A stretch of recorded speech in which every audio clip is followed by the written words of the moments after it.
Welcome to episode 126 of the Muck Podcast, a member of the Odd Pods Media Network. Listen in as we discuss the dark and sometimes weird true stories in American politics. I'm Tina Jaramillo. And I'm Hillary Doherty. Yeah, all right, listen. I know. Before we do this. I know. Because I'm not wearing waterproof mascara. I know. Let's get into, let me tell you some other things first. Let's get into some other short housekeeping, basically. Okay. Right now, we are 177 votes between Henry Cuellar and Jessica Cisneros. Oh my God, please, Cisneros. On please. Tuesday, that awful day in Texas, was also primary day. And poor Jessica Cisneros has to put a video out that night saying, you know, basically she had been crying because of this awful shooting in Texas. And I'm like so tired and overwhelmed today that just even you saying that makes me want to cry. cry. You know, it's still too close to call. So here we are on Saturday. 4 days later, they're still recount. They're still doing the votes. It's not a recount. They're counting the provisional ballots, the military ballots, all of those things.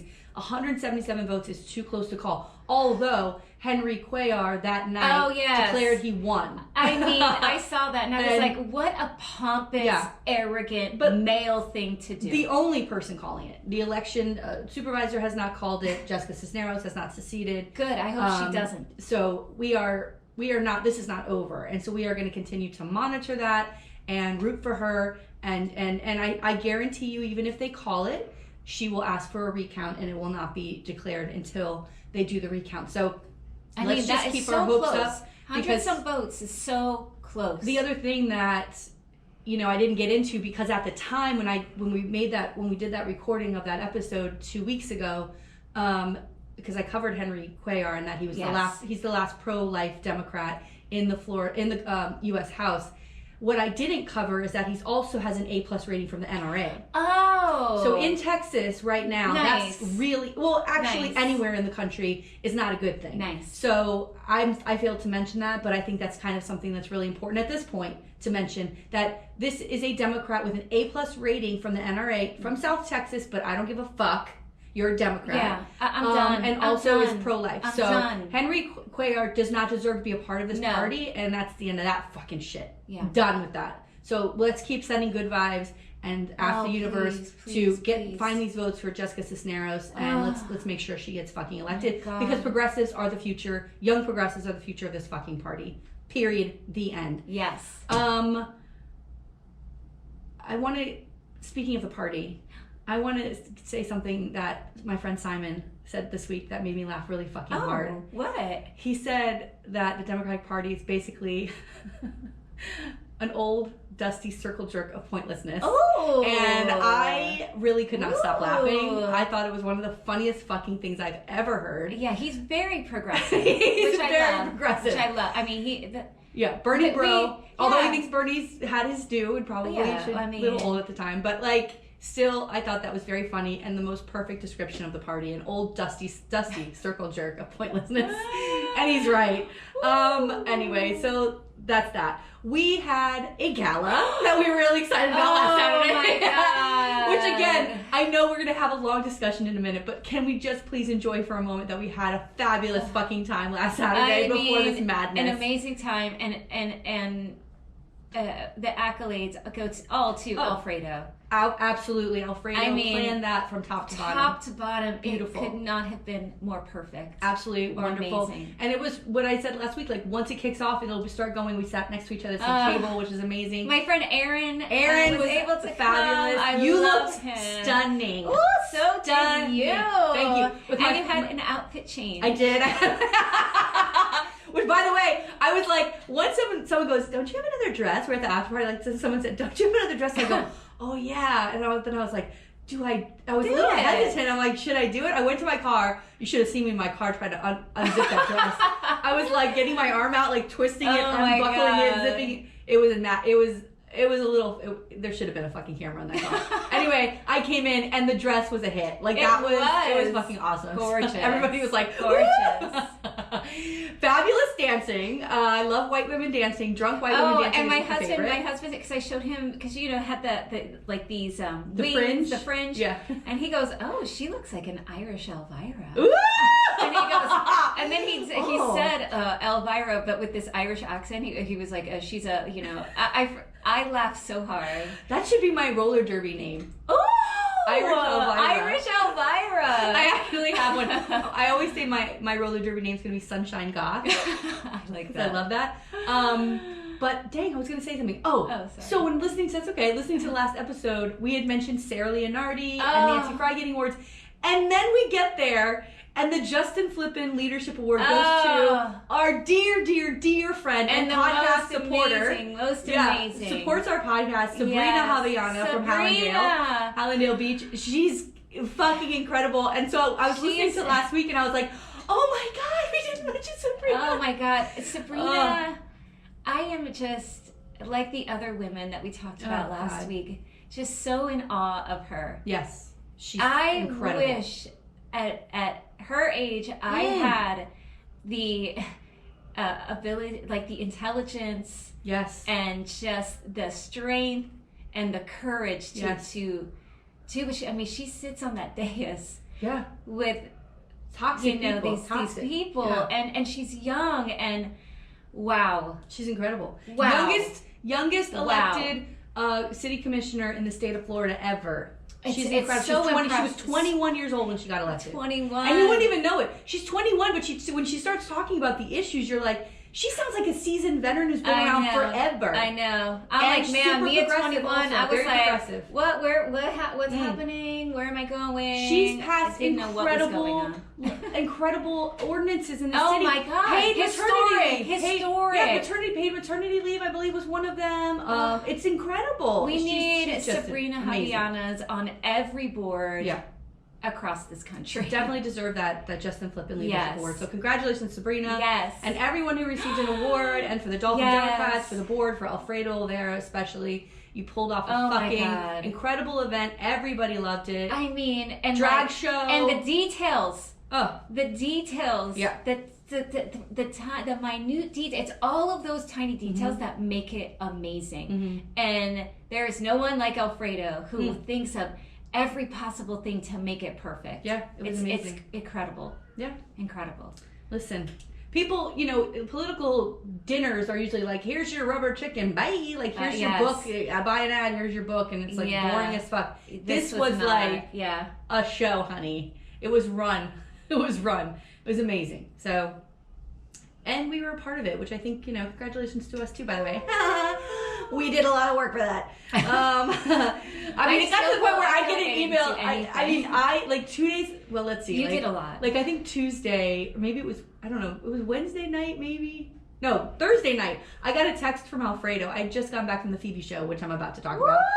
And he's like, don't forget to reimburse me for this. Because I'm the treasurer. And I was like, I texted him, I go, all right. Like, I was like, at the point I was like, I've heard enough from Alfredo for the next fucking 2 weeks. Like, I was like, stop fucking still telling me what to do. I'm done now for a couple of days. Give me a couple of days. Like, my God.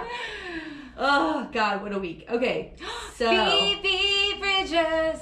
Oh, my God. Tina, I can't even fucking tell you. First of all, I upgraded my seat. I told you that, right? Yes. Like, I got that ticket right in the front, which was the best thing that I ever fucking did. I get there, I'm in my full Phoebe fucking skeleton outfit. Oh my God. And I saw you with other little skeletons. Yes, everybody. Made me so happy. It was so cute. Dude, everybody. So that's how the band dresses. The band wears that. Oh my God. Yeah, so I fit right in. I'm with the band, basically. Everybody was so fucking cool and so much fun. And like, I get to my seat and I swear to God, I turn around and there's a mom with like her 2 daughters and the daughters with their skeletons. Like teenagers. Oh my God. I'm 44. Right? Who cares? I turn around and I go, aren't you so excited? I was like such an idiot, but I'm like, oh my God, I'm so excited. Like, this makes me so happy. So the merch line, by the way, you needed this so much, and it just fills my heart. This is filling my heart. I fucking did. It's filling and then my heart. We the merch line was way long when I got there. I'm like, that's all right, I'll go after. So I started talking to the mom that was behind me, and I said, oh, I'm gonna go get the merch after. She goes, oh God, they were smart. They put a merch table on the outside, so when you walk up before you go in, you can also buy stuff, put it in your car, and then go into the show, which I thought was fucking genius. But they had one inside, and she's like, I don't know, they were already running out of sizes when we were there, and I'm like, what? Holy fuck. So I ran to the merch table. I was able to get the shirts I wanted. They did not have the poster I wanted, so I'm going to be hunting this poster down forever. But I did get another poster. Oh, good. So then I went and I got back to my seat, and there were there's people next to me, and these two women who were so fucking nice, like a couple. And I turned to them and I go, aren't you so excited about Phoebe? And they're like, yeah. And I'm like, okay, I'm really excited, right? The show starts. Did you cry? Girl, I cried so much. I cried so much. So the show starts. Every song is fucking incredible. I'm standing the whole time. Nobody was sitting. The whole place was singing along. It was fucking incredible. That's my favorite. Yeah, I started crying. The women next to me were like, are you okay? And I'm like, yeah, it's just, I think I'm having an emotional breakdown. And the lady goes, it's a breakthrough. And I was like, I said, thank you, friend, right? Oh my God. So they're like, you look so cute. I'm like, oh, that's so sweet. And so we talked for a little bit. And then after the show, we took a picture together, and I got their Instagram handles, so I'm like, I could tag them in it. So then I get back to my car, and it just all comes out. Because, I said it, you can go to my Instagram, and I have a little Phoebe highlight. You can watch the whole day of me in St. Augustine. I had such a great time in St. Augustine. But I said in there, and I started crying in my car. And I'm crying in my car, and I'm waiting to, merge into a line to get out. And the car that lets me in is these two women. And they're like, and I'm sobbing, right? And I'm sobbing, and they're waving at me, and I roll my window down, and I go, I'm crying again. And they go, that's okay, let it out. And I hear them going, aw. And I'm like, so fucking great. So, but here's the thing. This has been a hard fucking year. It's been really fucking hard. I hate saying that after Tuesday, what has happened in Texas. Obviously, that's a level of tragedy that I hope I never have to experience. But, this year has torn my heart out, stomped on it all over the place. I had to break someone else's heart. My poor ex-husband, who we went through so much shit together. And I gotta tell you, the fact that we're in a place right now where we are, he went on a trip this week, and I'm like, you want me to call you a Lyft to pick you up for the airport? Hey, what can I do to help? We are in a place that is so much better than we've ever fucking been. And so to think about how Phoebe's music was my lifeline throughout this entire fucking year. You know what I mean? And to hear her sing these songs, to feel connected. It's the music that connects me to her, and the way she sings about things that have nothing to do with the divorce. But somehow music, you love music. You love music. It winds up inside of you, and it makes you just feel I love all something, of this. Right? So that's what her music did for me. It's why, it seems silly like a skeleton or whatever, but it's to me, it was such a fucking positive thing for me. So it was amazing, and I'm so excited. The last thing I wanted to ask you before we get into Texas is, I found the video for the Column Supper Club video, when you were on, and I was wondering, should we put that on our YouTube? Yes! Okay, I'm gonna do it. Please, it's so funny. Yeah, our friends Emma. It's so funny. It's 3 hours long. Our friends Emma and James invited us to go. They host Column Supper Club. James Cullum, he loves to cook. And so he has and he's an amazing Sunday dinners where he cooks for everybody. Yes. And we went on there and did a live video with them. Oh my God. And it was, and so I would skip through it. I hear Alfredo asking questions. It was madness. It was madness. But and so people funny. were I think asking questions all day. I think it was Denise. And wear Barefoot Lobo. And Barefoot. Yeah. Oh my God. So I found the video, and I was like, why is this on my Google Drive? We have a video streaming service at this point. We're putting that on. We have a channel. And hi, Column Supper Club. Yeah. Can we do a part 2? Yeah. And we can record it. It doesn't have to be live. We can record it, and then we can actually edit and make a nice video. Yeah. And we'll do it at their new place. Yes! So Please. I just bought their bedroom furniture. Please. I want all the food. Yeah. Yeah. Let's do it. Yes. And maybe you can help cook, you can give them some tips. What? You can cook, bitch. I know. Over here with this tone out, she don't know how to cook over here. All right. Let's do it. Let's get into it. Sorry for all that upfront stuff. Did you have anything else besides this? No, Okay. I may have. I didn't even put it on my list because I was like, it's a default. We're going to talk about it. I may have, and then I know because. Well, so we all know what happened on Tuesday in Texas and Uvalde, right? Uvalde, Texas. Yeah. My mother, in the last 2 days, I talked to her every day at lunchtime. She's insisted on telling me about the cops and what has gone on and how many rounds this person had. And I told her yesterday, I can't hear anymore. I know. I can't hear about the incompetence of the police. I'm out of my fucking mind about it. But the thing is, when you have police officers who realize the severity of what that weapon can do, and they know that if they walk towards it, they're going to die, we have a problem. You know what I mean? Well, no one should have these guns. I work in an office. I didn't take an oath that I'd lay my life on the line. No, they should have run in the building. That. They should have run. Those are babies in that building. They got their kids out. They ran in and got their kids out. No. Yep. I didn't hear. Oh my God. Yep. I know that they were holding parents back. When they finally went in, they got their kids out. I saw this father on the news. I'm probably just going to cry. It's happening. I saw this father on the news hugging his child's picture, and he's like, how do they do this to my baby? And it's like, why is that man doing that? Why is this man, these parents, weeping on the pavement outside of a school? Like, how many times do we have to see it? How many times? They were locked in the classroom for an hour. Oh my God. An hour with this person. An hour locked in a room. Oh the terror. What those kids experienced their last moments. It's not right. It's definitely not right. Crying for their parents. Oh Definitely my crying God. for their mothers. No doubt about it. No doubt. I don't know who this person is. I don't know what his reasons were. My mom told me he killed his grandmother before he went to the school. Like, I don't know what the fuck's going on. But I know this. I'm fucking over it. Right. I am fucking over it. It's enough. It's a matter of fucking time before it happens again here. Because it's happened here, not far from here. Like 20 minutes from my fucking house, it's happened already. It's enough already. And these constitutionists, like, who are like, we have to go by the Constitution and the Second Amendment. Well, if you want to be this pure person, then look at the weapons at the time that this Constitution was written. The people writing that could not even imagine the weapons that we have today. They can't imagine. They could not have imagined it. It didn't exist. It's not. It makes no sense that they're going to hold on to this sentence in that amendment. It makes no sense. Well, they don't think about the context in which that was written. It's ridiculous, and I'm over it. And when they say you're coming for our guns, yes. Yep. We're coming for every last one of your guns. Yes. That's it. Well, they did it in every other country that had mass shootings. They did it. And they've had no more mass shootings. So we are a sick country.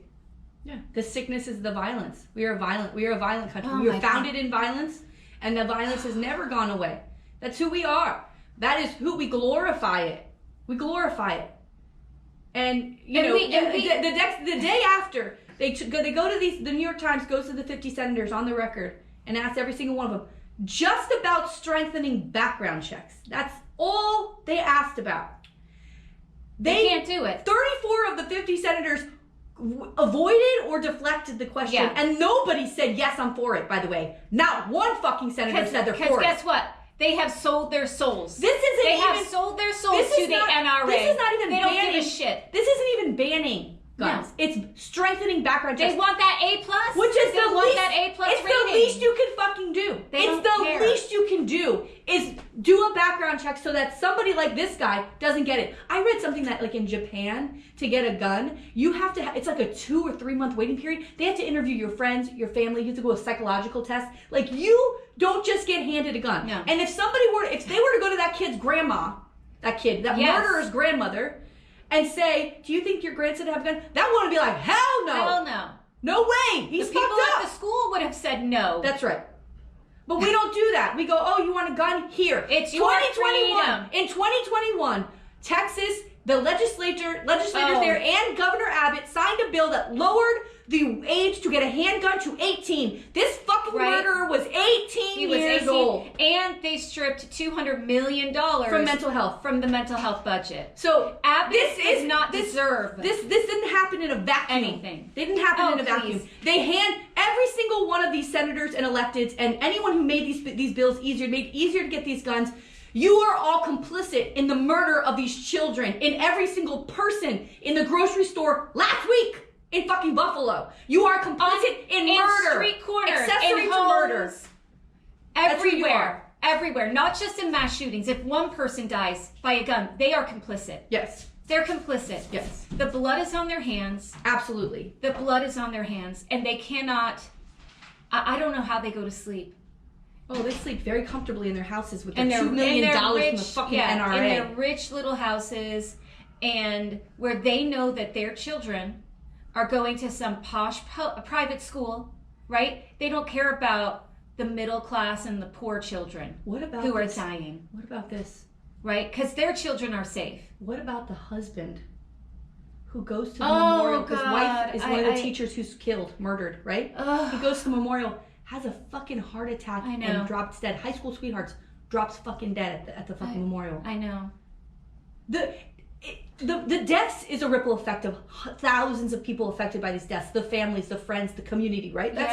The mental health of the children who survived and got out of the school will ripple effect through that community. These kids in Parkland, do you know how many kids have committed suicide since MSD? Do you know how many kids have killed themselves because they were in those buildings?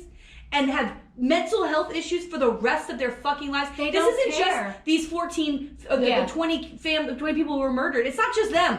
It will affect this community forever, decades and decades and decades. And for what? And for what? For fucking what? They care about their wallets. They care about their A+ rating. They care about seats that they want to hold on to until they die. That's all they care about. And people hate talking about politics when it comes to this. But guess what? This is the biggest political thing it could be. This is it. These are babies. These are innocent. These are grandmothers. I mean, in a week, we lost elderly grandparents and babies. What are we doing in this country? What are we doing? What are we doing? We need to start calling anyone who accepts money from the NRA murderers. Yeah. And that's it. Well, they want to sit and call women who want to have an abortion a murderer. Well, they're the murderers. Yeah.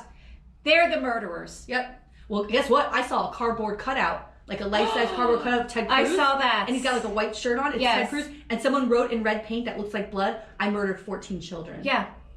That's what he is. And put it outside his office foul. in Texas. He's foul. And,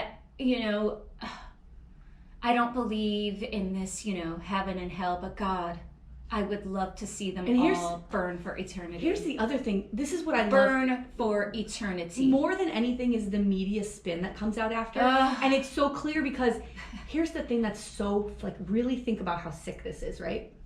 Before the shooting, they already had this ready. They're ready. The NRA and all of their talking points that they hand to Fox News and all the electeds that they give money to, they had these talking points ready. So the new talking point is, well, the school should have one entry and exit point. Yeah, we're going to now in schools, we have to live like we are in prison. Now that didn't come out Tuesday. These are children. They had that ready. Yeah. They had that ready. That it's not their fault, it's the school's fault. Then it was mental health. Before it was everybody had mental illness. That's the problem. It's not this. Now the schools don't have entry. So by the way, schools don't have money for books, but you want them to do construction?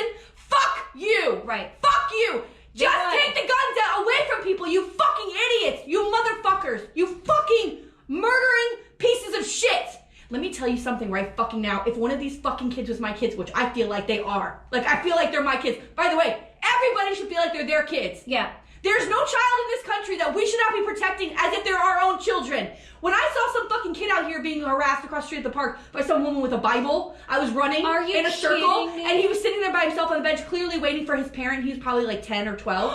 And there was a woman with a Bible, trying to reverse him. I ran past them the first time. I didn't say anything. The second time I ran him back, I stopped. I said, do you know him? And she said, no, I don't. I said, I really don't think it's we're talking to him right now about this without a parent here. She goes, well, I'm just reading. I go, no, not okay. You should leave. And she went in her car. And when I came back around again, I said, are you okay? He said, yes. We should be treating, and I know that sounds stupid, but when you see something inappropriate, you should fucking say something. These are children. You should treat them as if they are your own children. That's what teachers do. That's what fucking teachers do. Those teachers died in that classroom. Do you think that they weren't standing in front of those children when they died? They fucking were. They fucking were standing there in front of those kids protecting them. And I gotta tell you that we had a code red drill just yesterday. How many times do you hear about guns coming by, that they found a gun in your school? Or at a school in Broward County? How many times do you hear that? No, we hear often. We hear often. At least once a week. And the every code red drill, I don't know if you know this, but every code red drill there is an action. You know, 1 month it'll be, we're gonna learn how to hide. 1 month it's gonna be, we're gonna learn how to cover and conceal. Yesterday's was distract. And I got to tell my students, like, okay, it's distract. We can throw an object at the head of an assailant that comes through so that we, you know, if we can't hide, if we can't escape, if we can't, you know, all the other things, you know, the very last thing we can do is throw a heavy object at the head of an assailant. So then I have students going, oh, look, I can use this pair of scissors. I have a hammer. Another one's like, oh yeah, you have that hammer. Another kid's like, oh, and I'm standing there with these children because Jesus to me, Christ. Even though I teach high schools, I call them babies. They're children. They're babies. Yes, they are. That these children have to look around my classroom to see what we could use if someone came in. Mm-hmm. And and we do it all the time. And some of my students are like, no, we're used to it. Like, this is just what it is. Like, we have trained them to feel like this is just all normal, a normal part of their existence. And children should not be trained as soldiers, right? We're not in a war where we have to fight off this, you know, they should be learning about the things that they can't stand, like grammar, instead of this. Like, what are we doing to these kids? It's outrageous. You know, by the way, and then I have to stand up there and say this, and then I'm like, okay, and when we barricade, okay, we could push this car here. Oh, but the door opens this way. Yeah, but we could put this bookcase. We could, you know, these are things that we talk about. We talk about it. By the way, and you don't think that that's traumatic to kids to think about where we would go, where we would hide, where, oh, the window, that someone could see us from the window, you know, like. Also, by the way, there's a pop quiz tomorrow. Yeah. Right? Oh, also, don't forget to turn your essay in on Friday. Yeah. Like, this is a learning environment. We're supposed to be doing that, but we're doing this. Yeah. And then we all wonder why public schools are failing, or people don't like public schools. We don't give them money. We don't give them funding. Yes, they want to arm. But somehow they find money in Florida to give to the lunch lady to carry a fucking gun, right? Yeah. Fuck you. By the way, that's the best part of it all. Is you expect untrained teachers, untrained with guns, or lunch ladies, or security guards to walk around and protect, but the police can't fucking go in the building when they've got a SWAT team behind them, right? They won't even fucking go in. But you expect teachers and fucking lunch ladies and everybody else to fucking do it? School resource officer? Fuck you. The level of fucking incompetence in Congress is outrageous. Fuck Nancy Pelosi. And let me tell you something else, this fucking Biden. When he came, I'm shaking. When he came out for that press conference, and he's like, why? What? Okay, here's the level I want from my president right now. He comes out to the podium and he goes, I'm fucking furious. Yeah. I'm furious. Senate has until 5 p.m. tomorrow to sign that fucking legislation that the House has already passed, or I'm writing an executive order and I'm gonna start fucking passing gun regulation from my desk. That's the fucking energy I want from a president right now.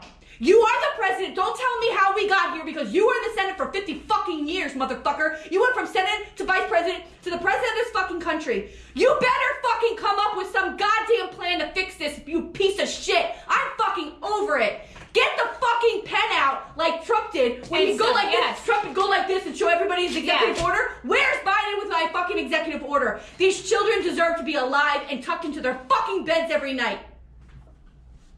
I'm fucking done. Get it done. Get it done. We got the House, we got the Congress, we got the fucking White House. Let's do it. Figure it the fuck out. The Republicans can find a fucking loophole. I know. Everywhere they find a loophole. Why can't we do it? Why are you afraid? Why is Nancy Pelosi stumping for a fucking A+ NRA candidate in Texas? Thank you. What are you doing, you old cunt? Sorry, that word makes me laugh, but you are. That's what you are. Get your shit together, bitch.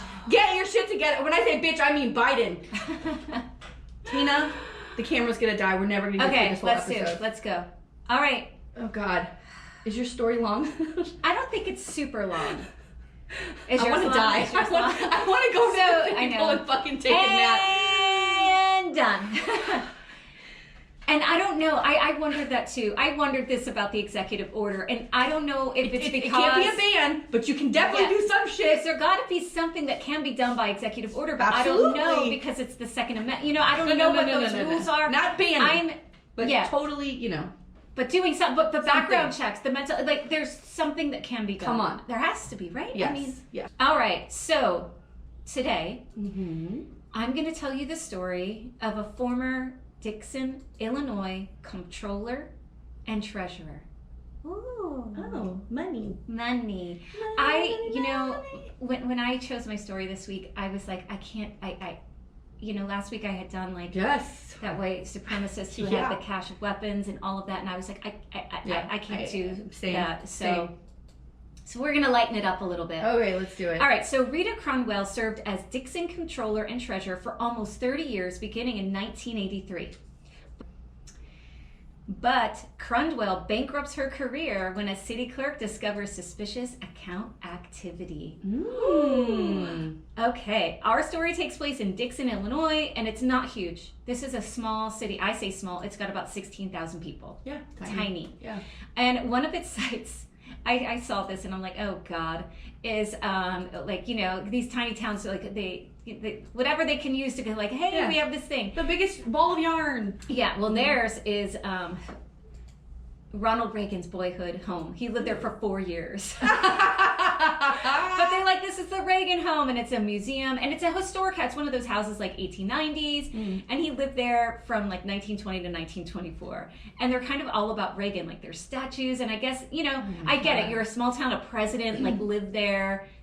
That's, you know, I'm sure is a huge deal. Yeah. So, and it's also known for like its railroad arches and like log cabins, like stuff like that. Whatever. It's a quaint little American town. Sounds lovely. So Rita was born and raised in Dixon in 1953. Her family, they had like farms and they showed horses. That was like their thing. Okay. And when she was a teenager, she got a job at City Hall. And this was like in the late 70s. And she, or mid 70s. And then after she graduated, she started to show horses too. It's like kind of what her family did. And she showed what were called quarter horses. Oh, yeah. Oh, I'm like, I don't know what those are. And I guess they are horses that can sprint really, really fast. And they often outrun other horses. And she was breeding those horses and... but she still continued to work at City Hall. So she hit like, this is my 9 to 5, but like on the side, she's doing this horse thing. Okay. And so again, she started with like a work study program in high school and then just stayed in City Hall and like they really liked her and she eventually becomes the treasurer in 1983. Amazing. Nice. So she's been with the city for like her whole life. Right. Over time, she ends up showing over hundreds of horses. She's winning several championships, like national championships, like her horses are very good. And she would take time from work to like go show horses and like participate in these competitions.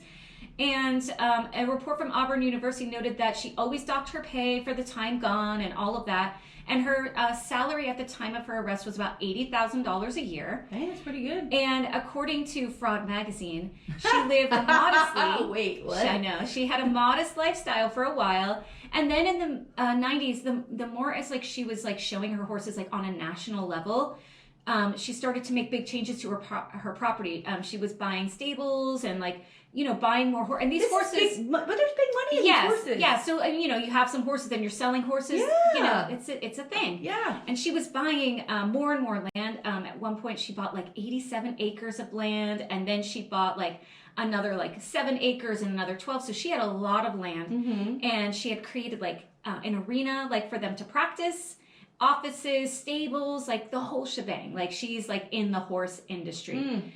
And she was I think they called it Rita's Ranch, was like what her area was known, like the if you the get horse land, when you have a winning horse, you could sell the sperm, like you could sell, right? Like you could make money with these nationally and she had like awarded horses. She had like hundreds of horses. Yeah. Like, she had a lot of horses. So let's get into it. I just like saying sperm. Ooh.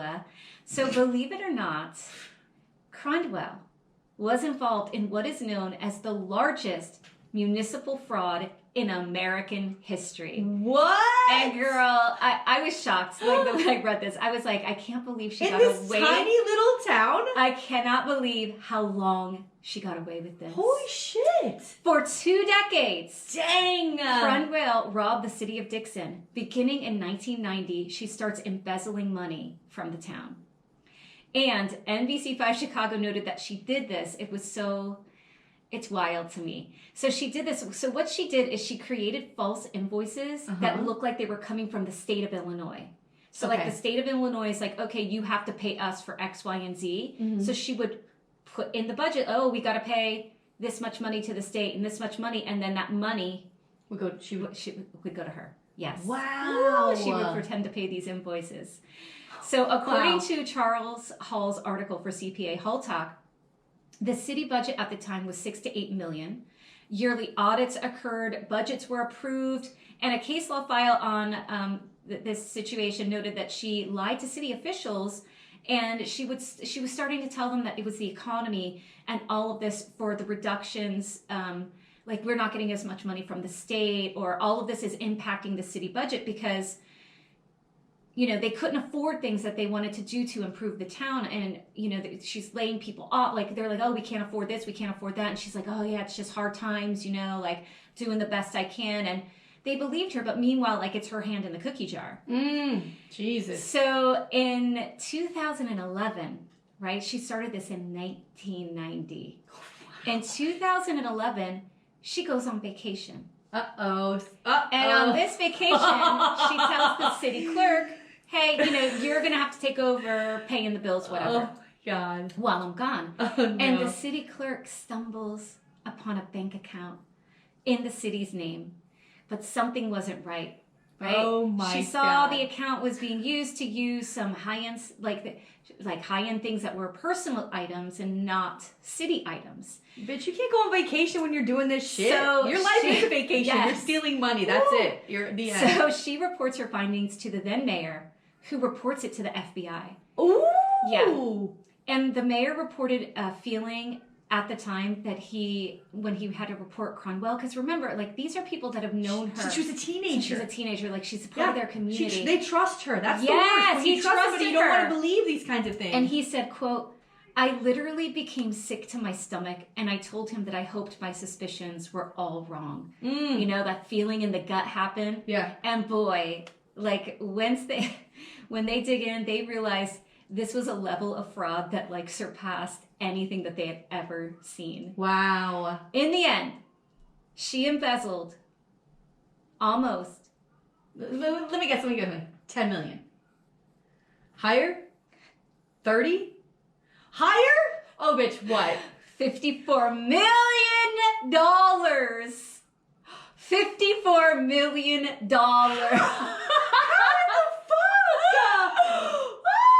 She's making money. It makes no fucking sense. $54 million.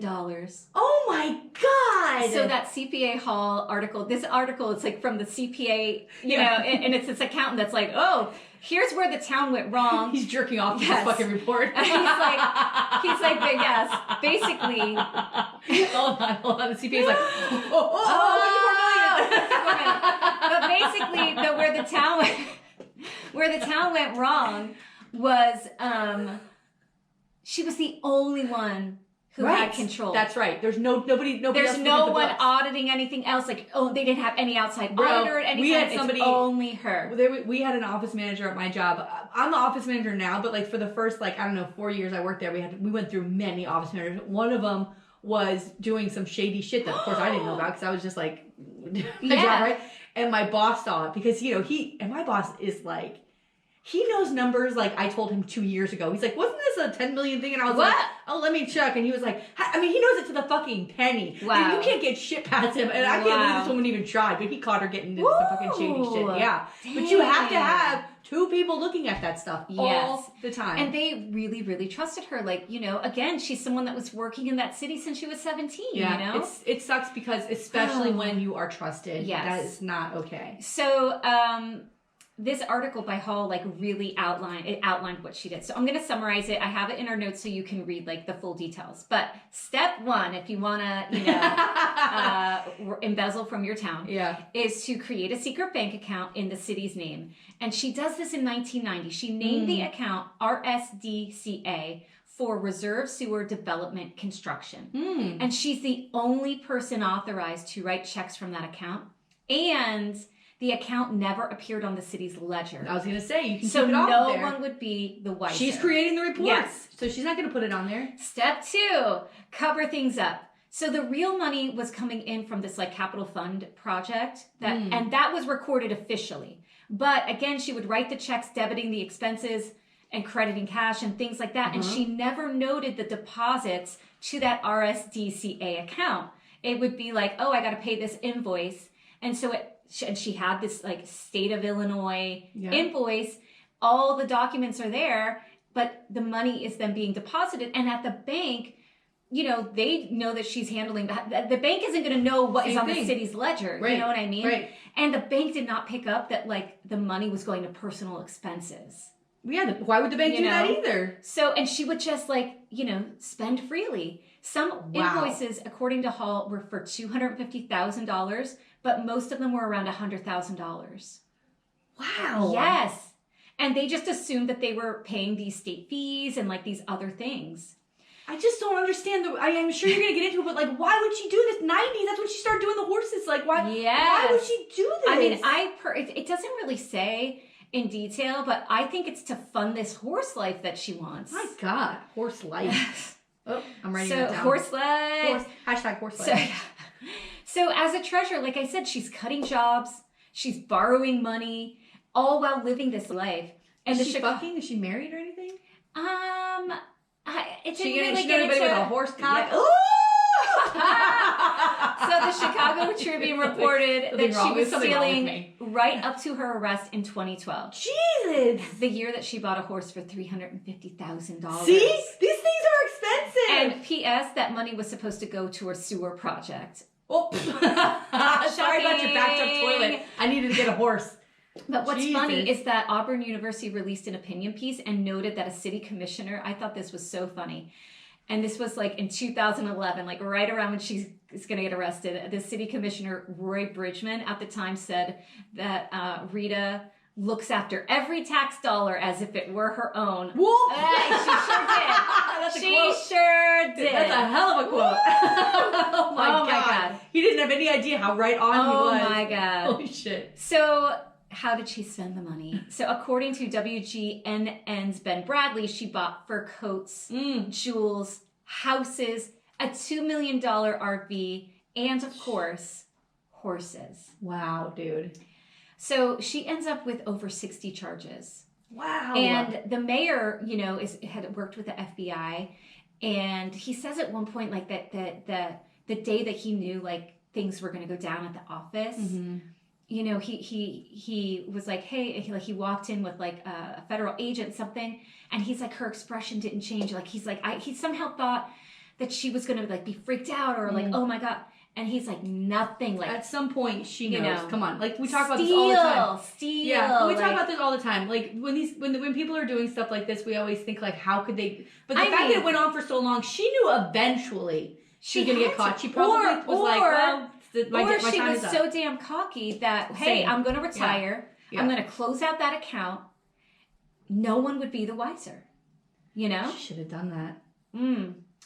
So again, she's got like 60 charges, but according to the U.S. Attorney's Office of Northern Illinois, Curndwell pled guilty. And when she pled, the state ends up dropping like a ton of the charges because like they make a deal. So she ends up pleading guilty to wire fraud and money laundering.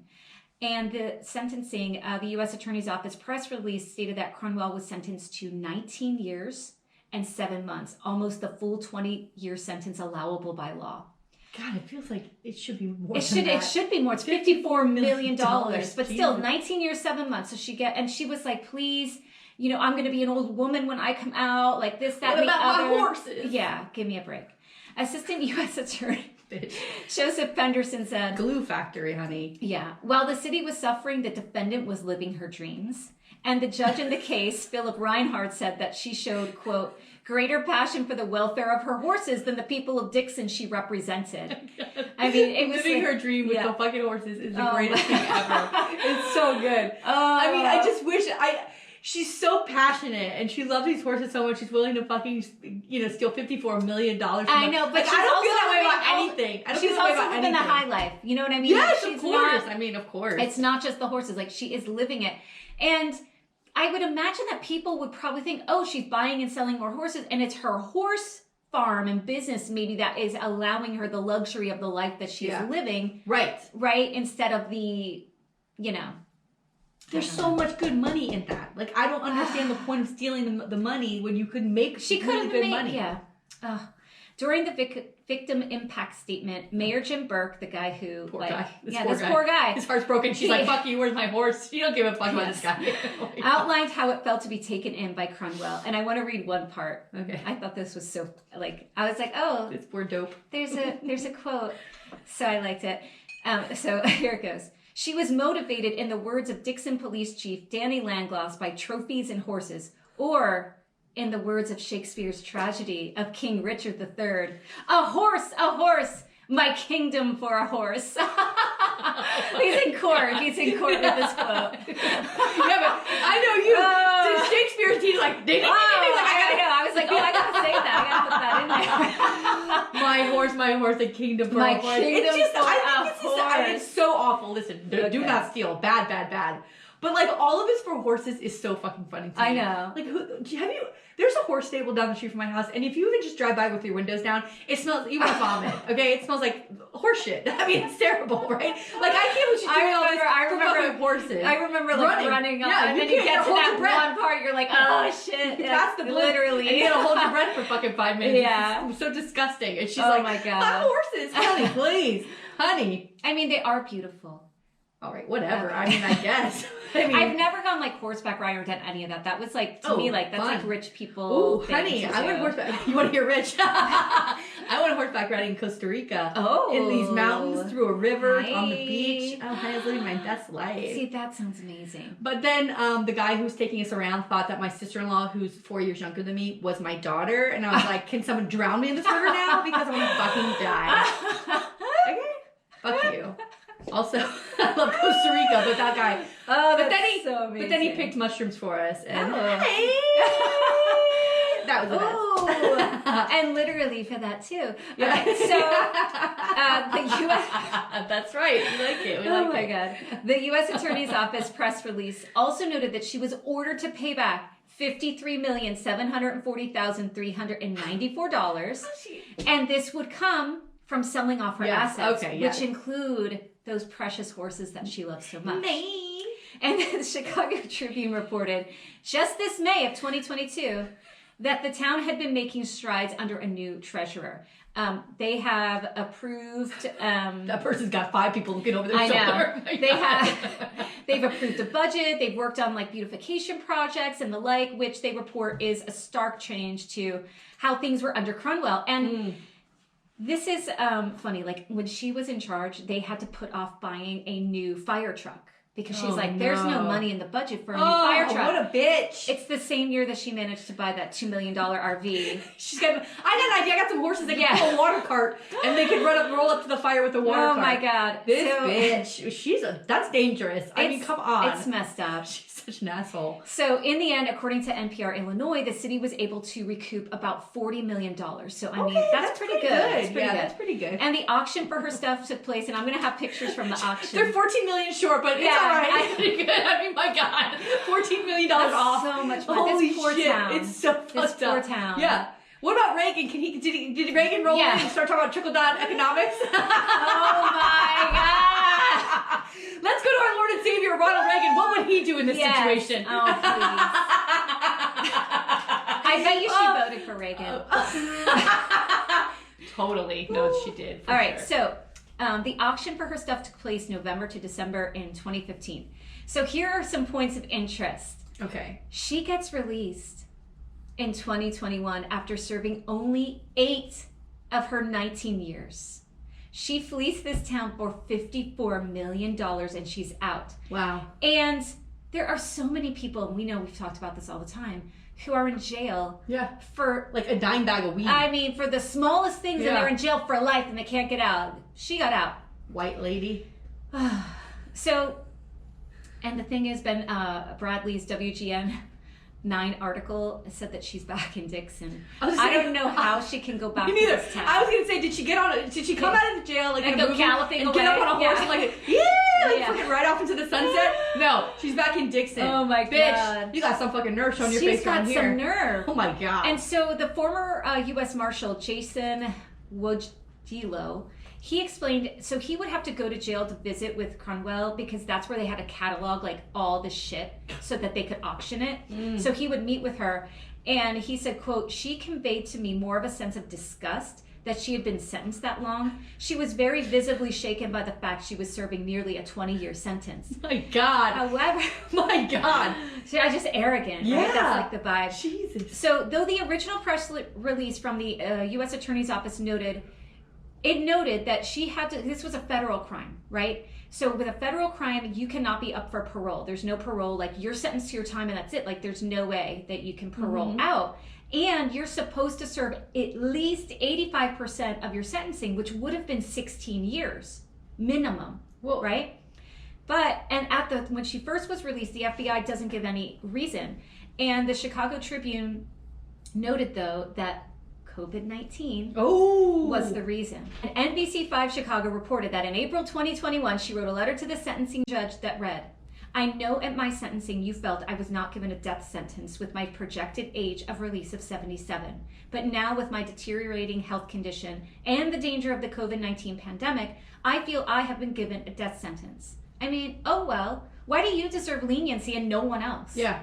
That's crazy. So, I mean, that's kind of why they released her. But they also reported the city was not happy with this early release. And the new mayor at the time, or the mayor-elect at the time, was Mayor Leonard. I don't know why I can't read. Let me start this over. Mayor Leandro Ariano said, quote, it is incredibly frustrating that Dixon was given no victim notification of Rita Crundwell's release. So they don't even tell the town. Like she just gets out and they're like, wait, what? She's out? So people they're pissed off. Yeah. And he further states, Dixonites are still dealing with the social and financial aftermath of the damage she did. And our community deserved notice and of reasoning for this decision. Yeah. ABC7 reported that the mayor also said, quote, they specifically said they were trying to bring justice to the city of Dixon and our residents and deter future crimes like this, and to not even serve half the term, half the sentence, that was a bit shocking. Absolutely. Resident Melissa Lawrence told ABC7, quote, I think that she should have served her term for what she did to the city, and I don't know that 8 years was long enough. Another resident, Lori Benton, told ABC7, go find somewhere else to live that's not Dixon. You are not welcome. So people are not thrilled. And they also reported that her nephew, this guy, Rick Humphrey, bought her property at auction years back. And many wondered, like, oh, is she going to go back and live on the ranch? Like where she stole money to have? Right. And he said, quote, I paid good money for this property. It's no longer hers. But who knows, you know? Yeah. And then another report by the Chicago Sun-Times indicated that the feds finally say that she was released to a halfway house or home confinement, which is house arrest. And they couldn't say which one, for her safety or whatever. But it seems through other things that I read that it's probably the house arrest option, and she would be on house arrest till 2029. But house arrest, you could still go a couple places, you're in your home. You could watch Netflix all day. You can eat what you want. You could order Uber Eats. You're not suffering. Yeah. And then there's a documentary, and I put the link to it, that's called All the Queen's Horses. Oh my God. All the Queen's horses. Oh my God. And they were actually, because they had done this documentary, and then they hear that she gets out, and they were even shocked that she had been released as early as she did. Jesus. And that's the story of Rita Crundwell, the crooked controller from Dixon. Woo! Tina, that's a great one. $54 million, like from 1990 to 2011, like just imagine like you just writing yourself checks for $100,000 and $200,000, like. But but with the horse situation, that is a small amount compared to what the money that rolls through that kind of like that world. Yes, right? Yes. Oh my God. So it probably didn't seem like that much to her. Yeah. But you can get to 54 million pretty quick. Well, she certainly did. Are you ready? I am. So today's, this will be released on June 1st, which is the start of Pride Month. So I wanted to do a story. Pride. I'm so excited about Pride this year. Me too. Okay. I'm going to cover the Boys of Boise. Oh, hey. So the Boys, and I'm going to roll through this, not because I want to roll through it quickly, but because I want everyone who watches us on YouTube to be able to see the whole thing. Because we were heavy in the front, but we had to be. Yes. And if it cuts off, go listen to the audio and download the audio, motherfuckers. Yes. You should be doing that Just anyway. do it. Yeah, you got to do it first anyway. So the Boys of Boise refers to the sweeping investigation of a supposed homosexual underground in Boise, Idaho that started in 1955. So it's gonna very much like a lavender scare, right? No. So beginning with the arrest of 3 men in October 1955, the investigation broadened to encompass allegations that over 100 young men and teenage boys had been involved in sexual acts with a ring of adult homosexual men. By the time the investigation would wind down in January 1957, some 1,500 people had been questioned, 16 men faced charges, and 15 of them were sentenced to terms ranging from probation to life in prison. Can you imagine that we're arresting people Yeah. for their sexual activity? This is... Yeah. So reportage of the investigation and arrest set off a moral panic in Boise, fueled by incendiary editorials in the city's newspaper. Although framed in terms of protecting children from adult predators, the probe was not confined to investigating charges of men having sex with underage boys, and some of those convicted and sentenced to prison were found guilty only of sexual encounters with other consenting adults, because it was against the law at the time. It's right? Sodomy, right? It's so weird. The scandal highlighted the tension between the perception of homosexuality as a mental illness requiring treatment and homosexual sex as a criminal act mandating punishment, and led to an examination of the problems of juvenile delinquency.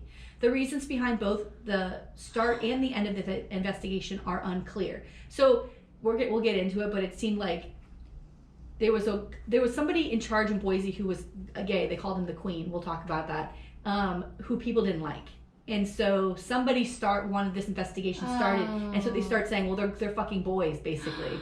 And so it was all to take down this one person, and that didn't even ever happen. Like, it was ridiculous because the person was too powerful, Yeah. So the first arrest in the scandal came on October 31st, 1955, following an investigation by a private detective, Howard Dice, at the behest of an unnamed client. Those arrested were Ralph Cooper, a 33-year-old shoe repairman, Charles Brokaw, a 29-year-old freight worker, and Vernon Castle, a 51-year-old clerk. Cooper and Brokaw were charged with, quote, lewd conduct with a minor child, end quote, and Castle was charged with, quote, infamous crimes against nature, end quote. In other words, sodomy. Because it's not natural to be with another man. Can you believe this? Against nature. It's so weird. Fucking crazy. It's just like, it's leave people alone. When the arrests were announced, Ada County probation officer Emery Bess stated, without offering supporting evidence, that the investigation had only, quote, scratched the surface, end quote, of, quote, child molestation activities, end quote, in Boise, involving several adults and over 100 teenagers. Wow. According to Jim Brandon, at the time the chief of the Boise Police Department, the investigation began when the local YMCA became concerned about the number of transients who were staying at the facility and possible sexual improprieties. So, homeless teenagers, runaways, right? And what are these boys doing to make money? This happens today. Yes, of course. They perform sexual acts. And there's always someone willing to pay no matter what. Like, that's sex work. Dice's unnamed client, a lawyer connected with the YMCA who was connected to the power elite of Boise, hired Dice to investigate. Dice initially discovered nothing, then began speaking with some youths who told him about, quote, juvenile delinquents who congregated at the YMCA and who engaged in homosexual acts with adult men. This is not new to YMCA. YMCA. Like, this was a thing that happened. Yeah. You could rent a room there for like an hour anywhere in the country. And do what you want. And this was a private place for men who were gay to have that privacy. It was, come on. With the involvement of underage males, probation officer Bess became involved and, according to Brandon, compiled a list of 75 youths supposedly involved in homosexual activity. Bess refused to turn over the list to the police or the prosecutor, and Dice, operating under the direction of a local organization, the Allied Civic Group. And he continued the investigation that led to the 3 initial arrests. So it's not even really like the police doing this work. It's this private investigator who's compiling information, going and talking to people. And he's paid by some unnamed person. Like, so this lawyer. Unnamed person, do we find out who he is? No. The reasons behind the investigation are murky and complex, but this investigation ruins people's lives. Yeah, you know? I can imagine at the time. So there was a man named John Gerasi, and he wrote a book about this whole thing. Oh. And he says that the power elite in Boise, whom he refers to as the Boise Gang, sought to use the investigation and the resulting scandal as a means of maintaining control over the city of Boise and, by extension, the entire state of Idaho. He suggests that different members of the elite sought to aim the investigation at different targets.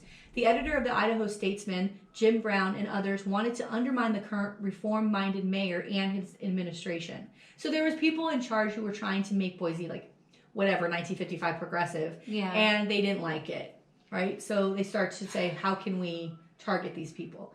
Others targeted the Boise City Council, specifically Councilman Harold T. Jones, whose son Frank was one of the youths involved in the scandal. We're going to get back to him in a second. So still others in this Boise gang members were after a fellow member, a wealthy homosexual known as the Queen, who they believed was too powerful to be brought down by any other means. Wow. So we're going to go after him because he's gay. According to attorney J. Charles Blanton, who had worked in the county prosecutor's office until September 1955 and who represented Castle, one of the 3 men who were initially arrested, the office did not routinely search for homosexual activity to prosecute. So this was just out of nowhere. Yeah. Now we're doing this. Mm-hmm. And between early September and late October, something unknown happened that caused the heightened pursuit, leading to these 3 arrests. So nobody knows why, but all of a sudden it became an issue of we have to go after it. And then it was sold as they're molesting children, which is what they still do today. Which is this is ridiculous. Not new. Yeah, the grooming and all this same this language, the rhetoric. Yes. The Idaho Statesman, Boise's only daily newspaper, reported the arrests on November 2nd, and news of the arrest ignited a panic in the citizens of Boise, right? All of the children are being molested. Oh my God. In particular, mothers go look to the church. Yeah. I'm sure things were happening there. In particular, mothers called the high school, the police, and each other, turning in the names of suspected perverts and feeding their own and each other's fear. Oh my God. Yeah. They're just calling random people's names to the police. Yep. This is who I think is a pervert. Oh. On November 3rd, the paper ran an editorial under the headline, "Crush the Monster." In it, the editors called homosexuality everything from moral perversion to a cancerous growth, calling for immediate and systematic cauterization, unquote. What? Yeah. The Statesman then called for, quote, the whole sordid situation to be completely cleared up and the premises thoroughly cleaned and disinfected using the full strength of county and city agencies. I mean, look at how the language that they're using to talk about this, that it's got to be cleansed and purified and... But so severe too, right? Wow. Those words are very severe, which tells me that whoever is putting this, asking for this investigation to happen, also knows somebody at the paper. And it's push this to be something to scare the fuck out of people, right? Well, and this is just, I keep thinking about our horrible past president, the MAGA, Make America Great Again, and they want to go back. They want to go back to these times because this sounds so great to me. Yeah. Right? Where women couldn't do anything, people who were gay couldn't love freely. Mm-hmm. Yeah, let's go back to that. Let's go back. The editorial increased the panic among Boise citizens who decided that if the normally respectable Statesman, the newspaper, was so alarmed at the situation, then there must be good reason to be alarmed. Which is the power of the press, the power of the whole. The panic increased anew with the announcement of the arrest of Joe Moore. So this is another person who was arrested in this investigation. Moore, he was then the vice president of the Idaho First National Bank, and he was arrested for an infamous crime against nature committed with Lee Gibson, a 15-year-old boy who had also been the complaining witness against Cooper, who he was another person originally arrested. So, but were those allegations true? Was he with a 15-year-old boy? So he was. Yes. But this was consensual. I mean, I get it. I get it. He's 15. You know what I'm saying. So with the arrest, the Statesman published another inflammatory editorial under the headline, quote, "This mess must be removed," end quote. The editors characterized homosexuals as a scourge that ravage our youth, lamenting the number of boys who have been victimized by these perverts, claiming that those so victimized would grow into manhood with the same inclinations of those who were called homosexuals. The Statesman concluded, quote, "No matter what it is required, the sordid mess must be removed from the community," end quote. Wow. Anonymous calls to the police turning in the names of any man who, in the opinion of an observer, seemed to pay too much attention to any young male. What? Flooded in, and the city's gay residents realized that a witch hunt was in full swing. One man, a teacher, was so terrified upon reading of Moore's arrest over breakfast that he abandoned the city for San Francisco. Without informing the school or even finishing his eggs. He's like, Beanstalk, bail me now. I'm out. San Francisco. Wow. Like, yeah, I mean, that sounds fun. Bye. I think he made a good choice. Me Get too. the hell out. Why? Get out. Who wants to stay in this town? Don't sacrifice yourself to be a fucking martyr. Yeah. Get out. Get out. With Boiseans terrified of the monster in the midst, and Ralph Cooper sentenced to life in prison. Woo. The Statesman abruptly reversed itself. So now it starts to go backwards. Oh. Right. In November 20th editorial, the newspaper called for shock and disgust to be replaced with calm and calculated analysis and consideration. Oh, because they realized, oh shit, we have a problem on our hands. Yeah. We've started. Yeah. Like the little... Yeah. It snowballed. So noting that homosexuality existed in every community and had existed as, quote, as long as the weaknesses of the human mind had been evident, end quote. The Statesman declared that homosexuals were not criminals and that the incarceration was not an appropriate solution. What? But why did they make this 180? I don't know. That's what I mean. The whole thing, like somebody was pulling the strings here and nobody really knows who it was.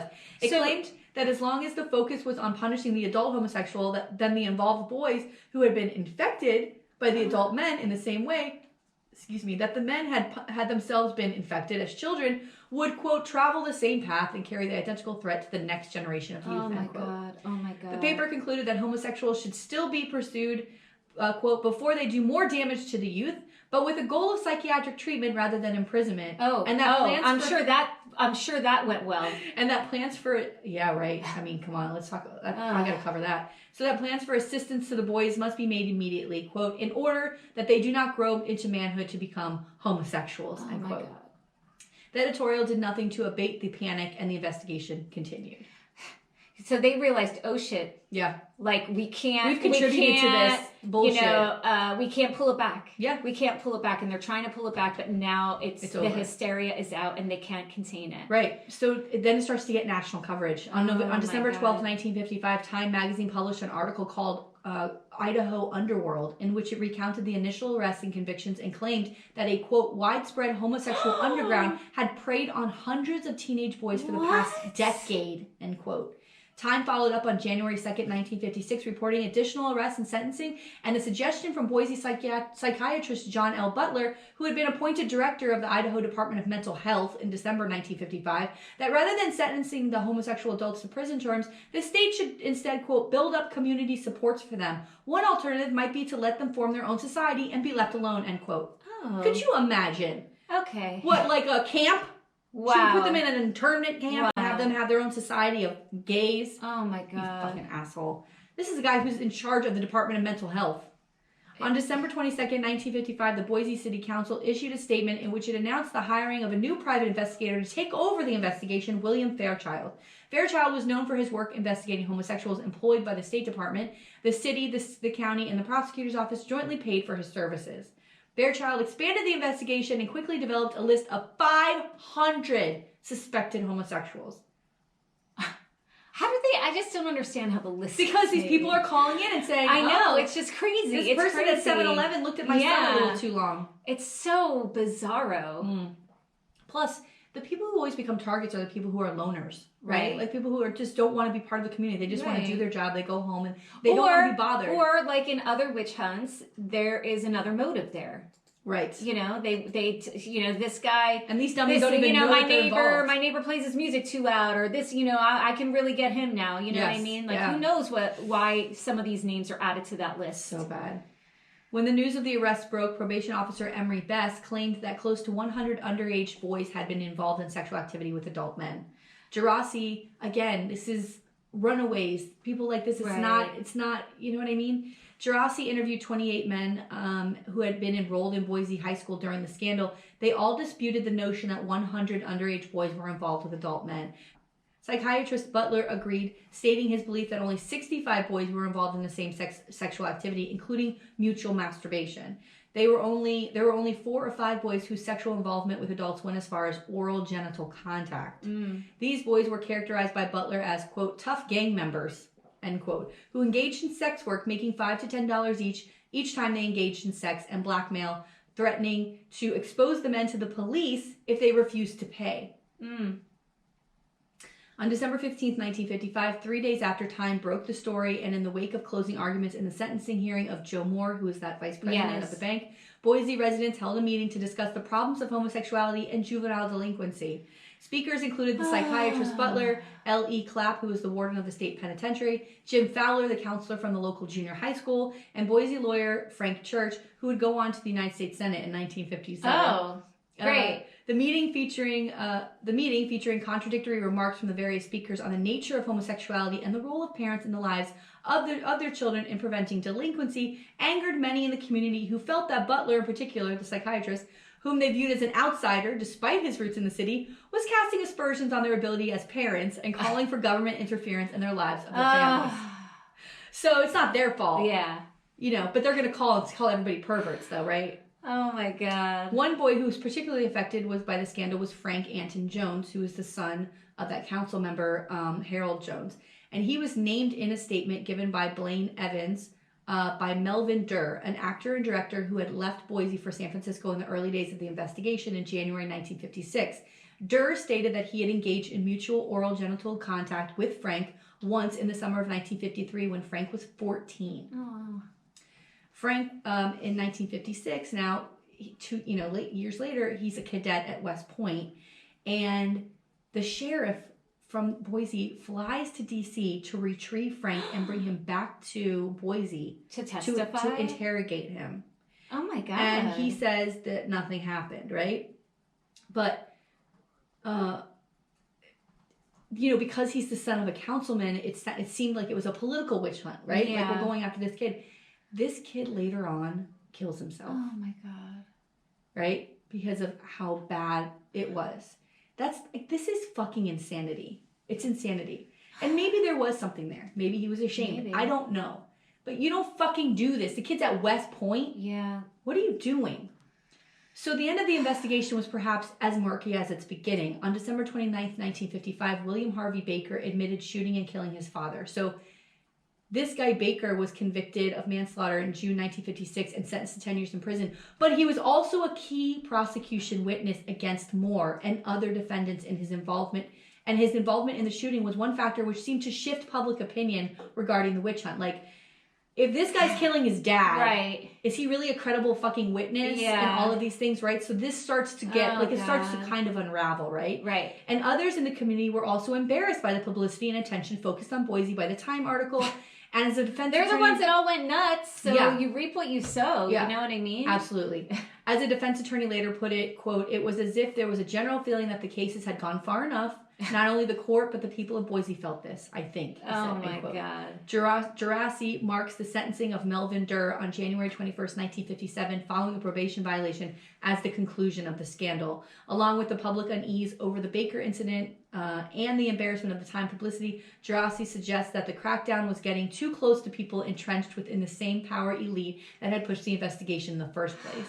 Boise Police Sergeant Don Jerome, speaking several years after the wind down, concurred in this assessment. He said, quote, the 1955-1956 scandal boomeranged. Too many people were hurt and the city's reputation was too drastically damaged, end quote.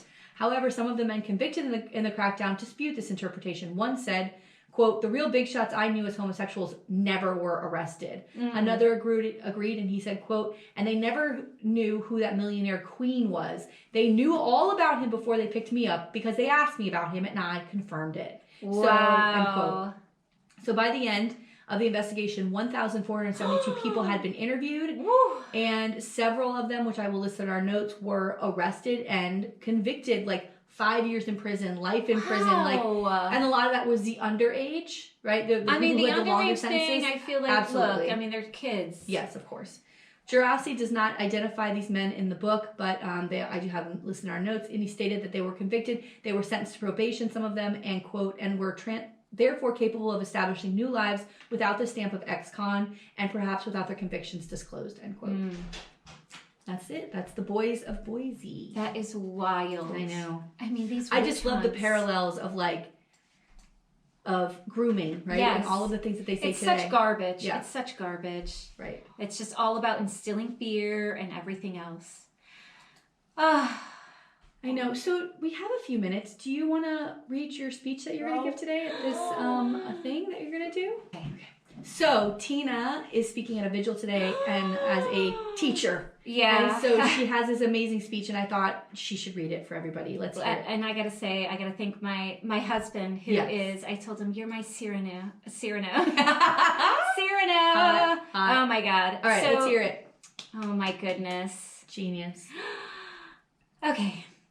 When my youngest son was in the first grade, he came home with a little book of drawings he made of the things he did the first week of school. One page showed tiny stick figures scattered on a darkened background. When I asked him what it was, he said they had learned to hide from the bad man. I cried to think that this was what my boy had to learn. As a teacher myself, I have practiced those code red drills. Hundreds of thousands in schools across the country have. Run, hide, fight, cover the window, close the shutters, turn off the lights, find the safe space.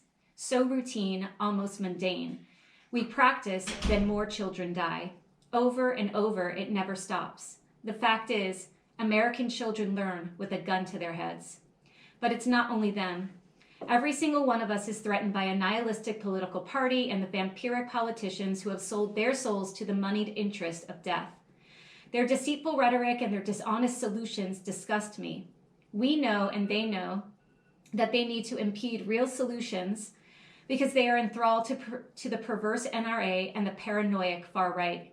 Those fools who suggest we turn our schools into armed camps are the cowards who won't change a thing. They'll politicize what books we can read, what history we can teach, what words we can or cannot say in a classroom, but definitely not a room full of dead fourth graders. Personally, I'm tired of the phoniness, dishonesty, fecklessness, and moral cowardice of Rubio, Scott, DeSantis, of Abbott, of Cruz, McConnell, and of Trump, of the not-so-Supreme Court, and the entire brood of crackpot wannabe gunslingers with their performative patriotism and crypto-fascism. More than that, I'm tired of imagining Americans screaming in terror in bloody classrooms, churches, grocery stores, movie theaters, clubs, concerts, parks, offices, and homes. Terrorized everywhere, always in this land. And I'm so damn tired of seeing families having to mourn their deepest loss by some makeshift memorial in semi-automatic America. Who can comfort them? Rachel is weeping for her children. We must realize by now that our struggle is one we must pursue without them. There is no compromise with a morally bankrupt party or negotiating with those who can stroll through the carnage at our schools, shrug their shoulders, turn away, and mumble thoughts and prayers. They don't love their so-called God-given right as much as they enjoy the suffering of the Republic. But we're not helpless, as heartbroken as we may be. We can mobilize to reach every voter who can no longer stomach this violence.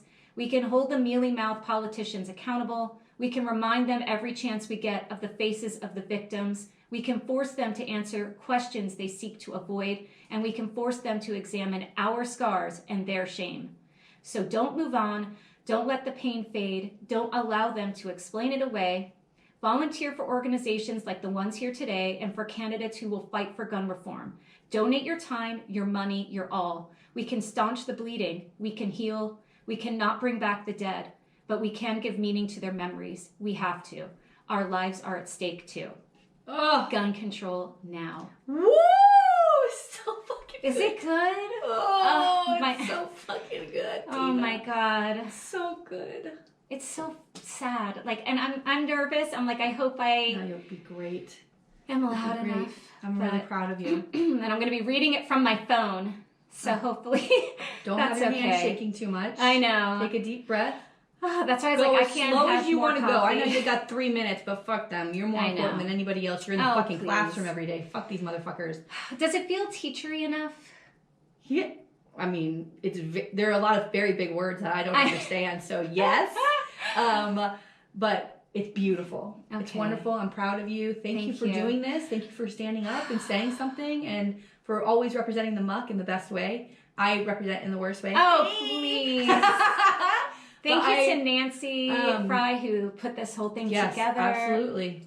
Good job. It just sucks that we have to do this on a Saturday, on a beautiful Saturday. That's all right. Listen, go get it done. I love you. I'm proud of you. When I think about my children, but I also think about you. I think about my sister in the classroom. I think about your husband in the classroom. I think about what the fuck I would do if I lost any of you in the classroom. I would be out of my mind. So I'm sorry that you have to do that as a teacher. I'm very, very sorry. You didn't get into this to be a fucking security guard or a protector. That wasn't your point of getting into teaching. So it's fucked up that this is a part of your job. I'm so sorry. And I'm glad that you're there. I'm glad you're going to do this today because they need to hear your voice, and tell them you're scared too. Tell them this is fucking scary. Like being a teacher in these things is fucking scary. Yeah. I mean, it's fucked up. You're amazing. Okay. Thank you. Oh God. All right. Are you ready? Oh. Bye. Oh, you did it. We got it in the camera. It's all in. I bet it's just out too. Holy shit. Uh-oh. Where's the stop? What is that? What the hell is that? Highlight tag. Oh, I didn't want to do that. It's still going, but I don't know how to shut it off. Oh, God. No. Oh, it says recording. Okay, that's good. Go back. Control your GoPro.